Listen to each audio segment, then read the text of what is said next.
Hi guys, welcome back. I actually let my buddy borrow my camera for about the last 6 weeks, pretty much since Christmas, so I haven't done any videos. Wanted to get some more videos out there.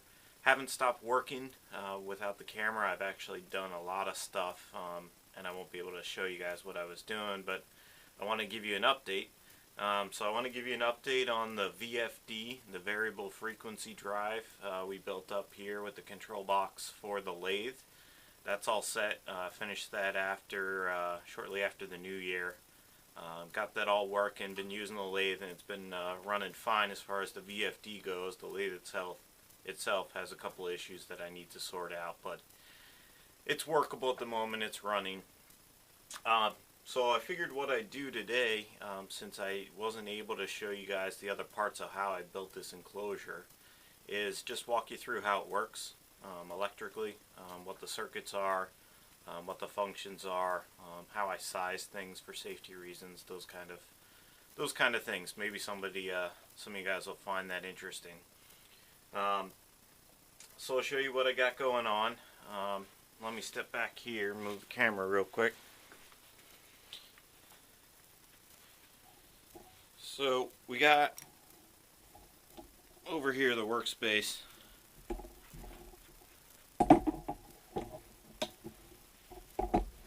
What we have is the lathe here, closing lathe, this part of the shop, and then sort of behind it on the wall, there's this half stem wall almost built here in the basement that I use to attach to stuff, and I use it as shelving too. So I had the VFD control box there on the wall. So it's attached to the wall back here.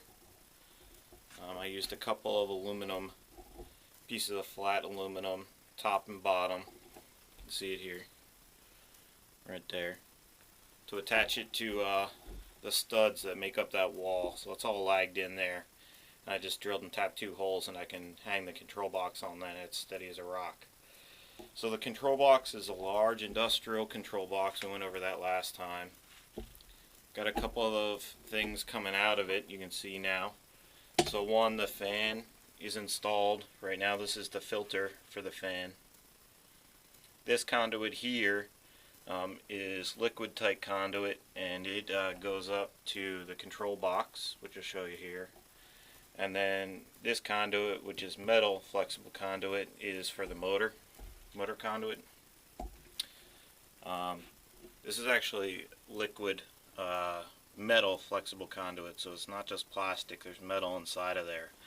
And I did that pretty intentionally for grounding reasons. The VFD can output a bit of a signal. I mean, it's varying the frequency, and it's pretty sensitive to electrical noise, which is going to the motor, at least the control circuits are. So you want to make sure you put that in grounded conduit, because the ground will act as a shield. So on the front of the control box, we have our E-stop, which we've talked about before on the mill, and then the master on, which fires the contactor, and we'll get all into all that. So let me pause. I'll reset up the camera so I can open the box and show you inside.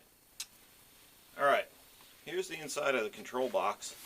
I hope you can see here. I got a drop light set up here, but it makes the lighting look a little weird.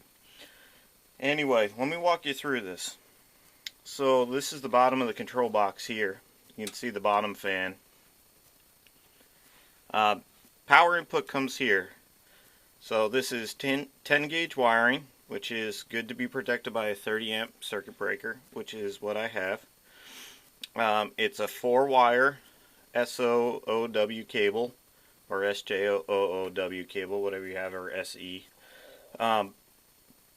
Just make sure it's 300 volt rated, or 600 volt rated is better, or more than adequate. 300 is what you need. Anyway, so it's 4 conductor cable coming in, and what it is a ground, the green, the 2 phases, so black and red, phase 1, phase 2, or line 1, line 2, if you're used to that, and then the neutral. So those come into the enclosure through a liquid tight fitting, or a liquid tight cable holder here. The ground goes to this ground distribution terminal blocks here, and grounds are distributed throughout the box as needed, and the panel itself is grounded, and the VFD gets a ground, and the enclosure is grounded. And we have a 120 outlet up top that gets grounded as well. So grounds throughout the whole thing. And these terminal blocks also clamp onto the DIN rail and give ground there. So, you know, it just bonds everything together to ground. So that's a safety issue there. Then it comes up into distribution blocks, just as a mean to wire. So let's follow black, which is phase 1. Let's just identify it as phase 1. So it comes to the black distribution block, comes out of the distribution block, and then goes to this item here. This is a contactor. So it's essentially a relay, if you want to think about it like that. So it opens and closes, and when it's open, nothing goes through it. And when it's closed, the current and voltage can go through it like a relay, like a switch essentially. So the line comes up here to one of the lines or the contacts of the relay and is essentially stopped. So right now the relay is off. There's no power to this cabinet, by the way. It's all turned off at the moment. And it's stopped. Okay. That line comes out of the relay or the contactor when the contact is closed, active, and comes up here. And then this black, all these black are bussed together. That's the green little bussing strips. So this is essentially line 1 or phase 1 for the entire enclosure, for the whole control cabinet when the contactor is on. So when the contactor is on, line 1 can go wherever it needs to go. And it goes to a bunch of places. We can see it comes out here to a fuse block. This goes to the VFD, to VFD's input power. So it powers the VFD through the VFD's fuse block. So the VFD's fused separately because it requires separate fusing. Yeah, there's 3 other lines that come out of here, and they go to fuse holders. So these are fuse holders. They hold a fuse. There's a fuse in there. And then they go do a bunch of different things. So we'll get back to that in a second. We come back to phase 2 or line 2, which is the red wire coming in. It does something a little different. So it comes in to 2 terminal blocks.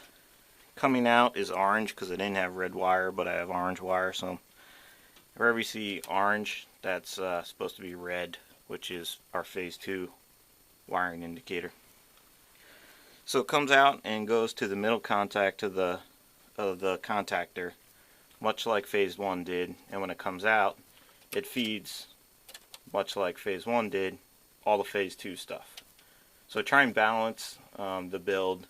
So some of the fuses are on phase 1, some of the fuses are on phase 2. The VFD takes both fuses, or both lines rather, so it's kind of inherently balanced. Anyway, what else do we do for this contact is we come out. I don't even know if you guys can see this. Let me pop you off.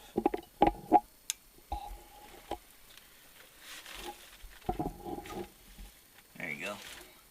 So phase 2 comes in. It also comes out of this block and goes to this fuse holder immediately. So it gets fused. Out of that fuse, this white wire, you see it there, these orange wire, goes out. And what it does is it goes all the way through the control enclosure out over here.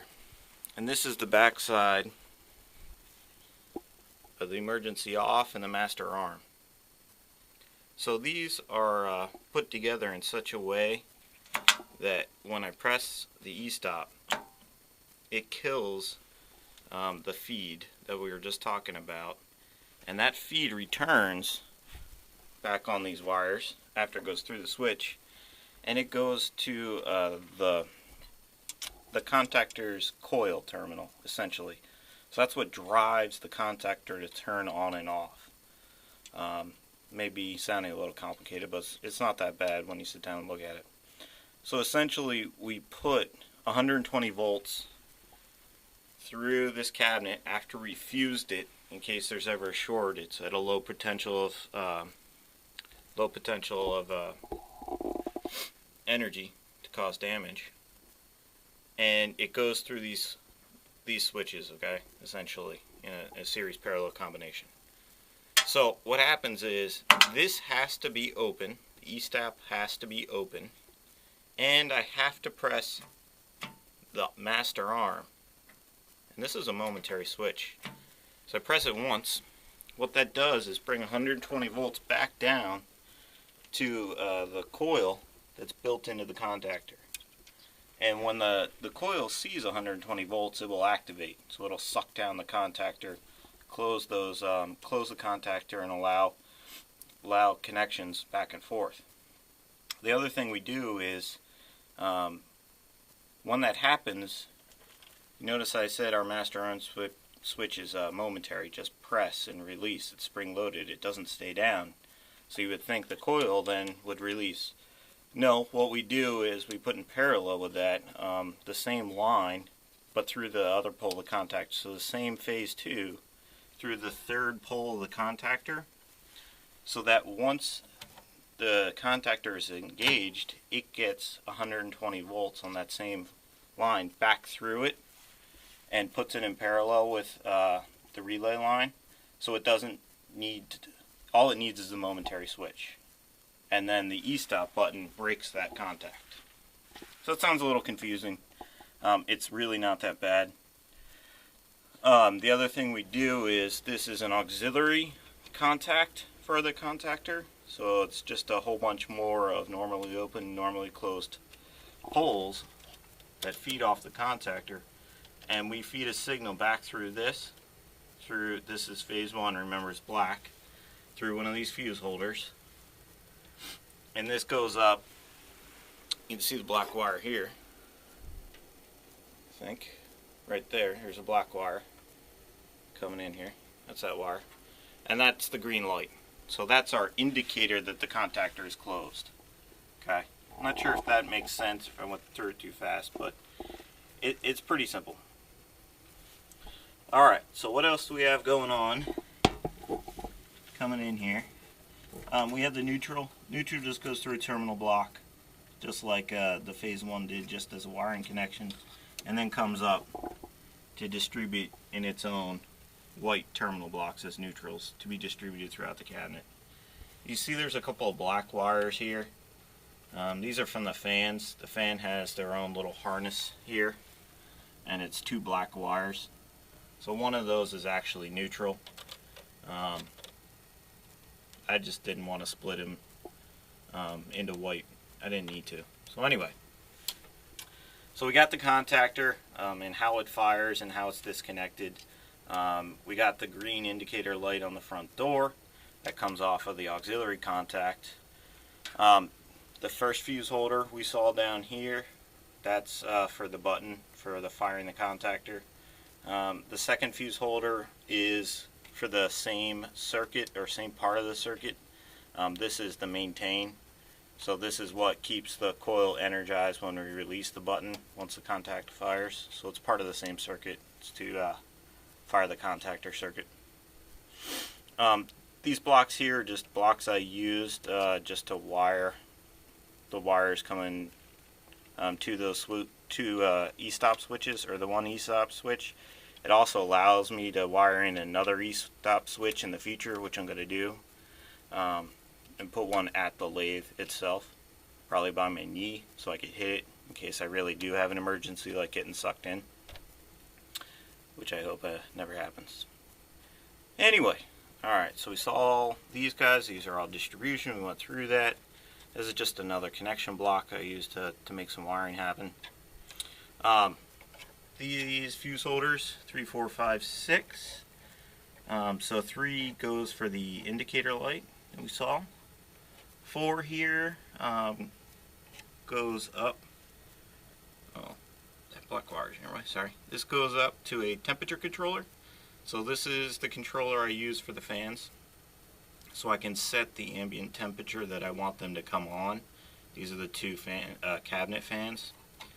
It comes out of the temperature controller, goes into a small relay, and this relay, this is the coil for the relay right here, and a neutral, fires the fans. So the the fans are fed off of this relay because the temperature controller can't handle it. It can't allow all that current to flow just through it. Alright, fuse holder number 5 is for the fans themselves. So out of distribution power, the fans get fused down. 6 is for an outlet. So I actually have a DIN rail mounted outlet. I don't think you can really see what I'm saying. There you go. Outlet, 120 volt outlet here, DIN rail mountable. And that, what is plugged into that is a 24 volt regulated power supply. I did not have a regular 24 volt type DIN rail power supply with 120 in, but I had this stuff in my cobbled together box, so that's what I used because I was doing this over a weekend, just had to get it done. It's fine, it's safe, it's absolutely the appropriate stuff to use. It's just not what I would normally use. Normally I would use a power supply like this. Now we can read that. Yep, line, neutral, ground. So this is 120 volt AC in, 12 volt DC out. And normally I just use a 24 volt one of those, but I didn't have one in my box. So I use this instead. Why do I need 24 volts? Great question. So up here are distribution blocks that I use for 24 volts. So 24 volts needs to get out to a remote station, operator station, for the indicator lights there. And I'll show you that in a second. I hope this is interesting to somebody, otherwise it's me just babbling with a chopstick in my hand, and that's no fun for anybody. Alright, so essentially that's everything on the DIN rail. 24 volt distribution, 24 volt power supply into an outlet, temperature controller for the fans, relay for the fans, fusing for multiple things, distribution and connection terminals here, contactor, incoming power, grounding system or grounding terminal blocks here. The fan you've seen here, and the other one at the top. This is the fuse block for the VFD. VFD connections down here. This is just the terminal strip I use for connections, and this is the braking resistor right here for the VFD, which allows the spindle to stop faster than I would normally be able to do it. The VFD is front and center right here. This wire right here goes to the motor, and I tried to do my best to keep it segregated from other things. It's a little close here for electrical noise issues, but I haven't noticed any issues. It's well controlled here, and then it comes up, exits through the top, and goes through this conduit to the motor, which we looked at earlier. What else do we have in here? Yes, so this wire that's sort of been across everything goes out to the remote keypad. You can see the keypad's missing here. The Durapulse VFDs, these are from Automation Direct, by the way, have a remote keypad kit, which just has this cable and a little bezel, and I'll show you that in a second. So I can mount the keypad remotely, change parameters, and look at the screen, see what the VFD is doing. So that's up by the lathe, much like how I did on the mill, actually. And then the only thing we haven't talked about is the wiring back here. So this is the wire in the liquid tight flexible metal conduit coming into the box, and it comes down here, and this is signal wire. So it's shielded signal wire. Some of it's broken out because I have to go to the 24 volt distribution at the top of the cabinet, and you can see that it's on the ceiling. Goes over and comes back to join this bundle, and then that all comes in to the VFD and gets wired up. So this is remote start, remote stop of the spindle, reverse, forward, variable resistor to set spindle speed, and then the indicator lights that show all that. So let me show you how we integrated all this into the lathe.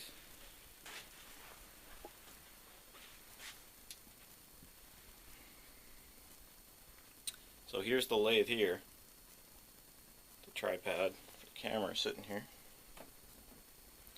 And I used some 80/20 extruded aluminum. I have this stuff all over the place here in the shop.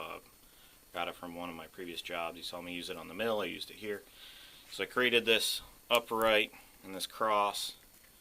And here's the remote keypad for the VFD. And here's the remote operator panel. So I built it exactly the same as the mill. So it's the same layout. So I'm keeping it consistent from every machine. So it has forward, reverse, the variable resistor here so I can adjust spindle speed. The 3 indicators: at speed is blue, 0 speed's green, dry fault, if there's something wrong with the drive, the VFD, it's red, and then start and stop of the spindle. So that's great. I can use these nice big industrial keys, buttons and switches, and it's got to stand up to a lot of abuse. The only other way to operate the VFD is through the keypad, and I know I'm going to wear that out, just beat it up to death. So that's why I chose to do this. I just mounted this in a little project box, little plastic project box, and this is a nicer sort of control box. So out of the back of the control box, getting that light in your eye there. There's that conduit we saw, and then this is the little signal wire. I just wrapped them all together, and they come down to the VFD here. Alright, so what I'll do here, and I normally wouldn't do this for safety reasons, but I have my gear with me, and I'm going to go throw some safety glasses and some other things on, and I'll apply power to the VFD box, and I'll show you how we engage the contactor. You'll see it suck in. We'll get the fans turning, things like that. It's about all you can see in an electrical box. So we'll be back with you in a second here.